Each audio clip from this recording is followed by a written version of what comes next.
সদস্য সংগ্রহ চলাকালীন সময়ে অত্যন্ত সতর্ক থাকবেন যেন কোনো অনুপ্রবেশকারী, আই রিপিট, কোনো অনুপ্রবেশকারী ছদ্মবেশে আপনাদের বা আমাদের সদস্য ফর্ম ফিল আপ না করে। আমি কেন বলছি, বাংলাদেশে রিসেন্টলি একটা ট্রেন্ড চালু হয়েছে, কেউ কোন রাজনৈতিক সংগঠনের সদস্য কিন্তু নিজেকে আড়াল করে অন্য একটা রাজনৈতিক সংগঠন গিয়ে সেখানে স্যাবোটাইজ করে। যেমন এই গত কয়েকদিন আগে পুরান ঢাকায় একটা মর্মান্তিক দুঃখজনক ঘটনা ঘটেছে। আমাদের পার্টির পক্ষ থেকে নিন্দা জানানো হয়েছে, বিচার চাওয়া হয়েছে, ইভেন সম্পৃক্ত না থাকলেও মিডিয়া যে দু চারজনের নাম এসছে তাদেরকে পার্টি থেকে আজীবনের জন্য বহিষ্কার করা হয়েছে। পাশাপাশি ঢাকা বারের আইনজীবী ফোরাম মিটিং এর মাধ্যমে সিদ্ধান্ত নিয়েছে কারো যারা ওই মামলার আসামি কারো পক্ষে আইনজীবী হিসেবে থাকবে না। বিএনপি ভারপ্রাপ্ত চেয়ারম্যান যিনি গত 17 বছর ছাত্র জনতাকে নেতৃত্ব দিয়ে ফ্যাসিস্ট রেজিমের পতন ঘটিয়েছেন, তার নির্দেশে সবকিছু করা হচ্ছে।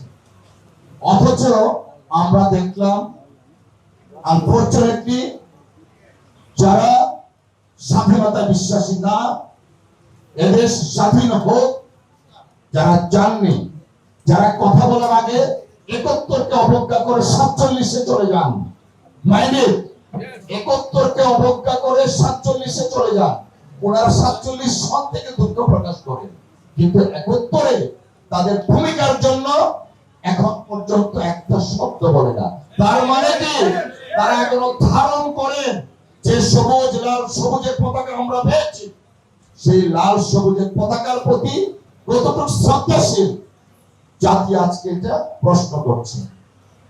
আমি কি কারণে বললাম অনুপ্রবেশকারী স্যাবোটাইজ?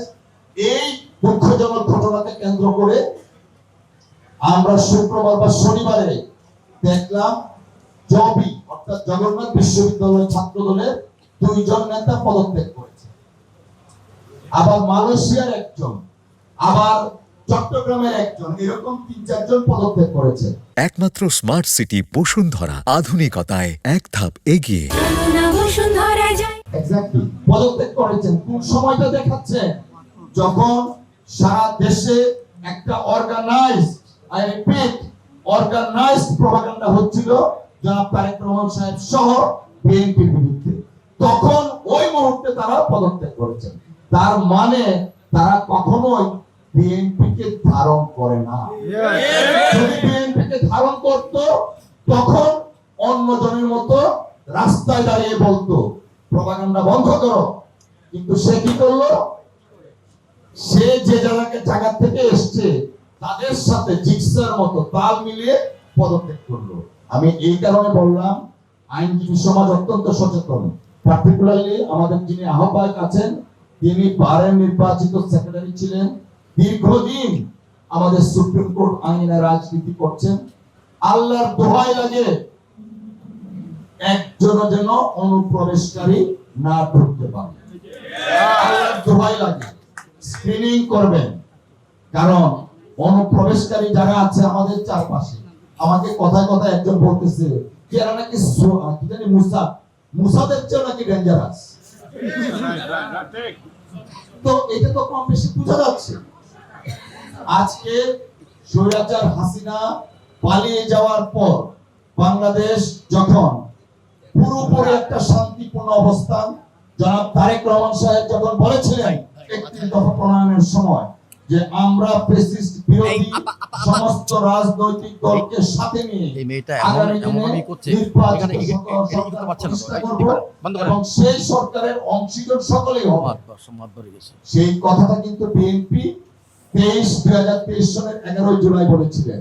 কিন্তু জোরে না শুনে ধর্মের কাহিনী তারা 5 আগস্টের পর থেকে এই আজকে একটা বলে কালকে একটা বলে, এই বলে বলে আজকে দেশটাকে একটা অস্থিতিশীল করার জন্য পায়তারা চালাচ্ছে।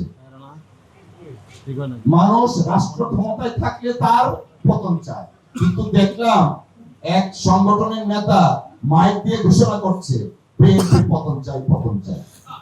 আরে ভাই, বিএনপির পতন কি এত সহজ? হাসিনা কতদিন চেষ্টা করেছে, কত বছর চেষ্টা করেছে, কিন্তু বিএনপি জেগে উঠেছে।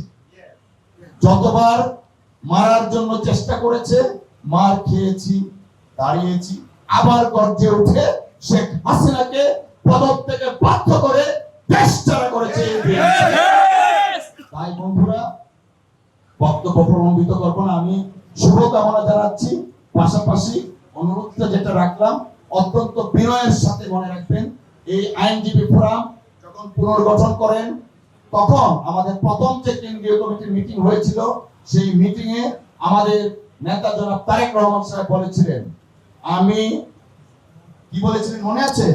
ভাই আপনার মাথাটা কোয়ালিটি বা কোয়ান্টিটি, একটু 1 ইঞ্চি। আমি ঠিক আছে। সত্যিকারের দেশপ্রেমিক আইনজীবী ফোরামের সদস্যদের চাই।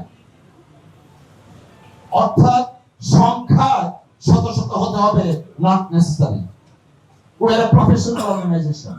আমরা 5 জন থাকবো আমাদের, কিন্তু সেই 5 জন হতে হবে কোয়ালিটি সম্পন্ন এবং সলিড।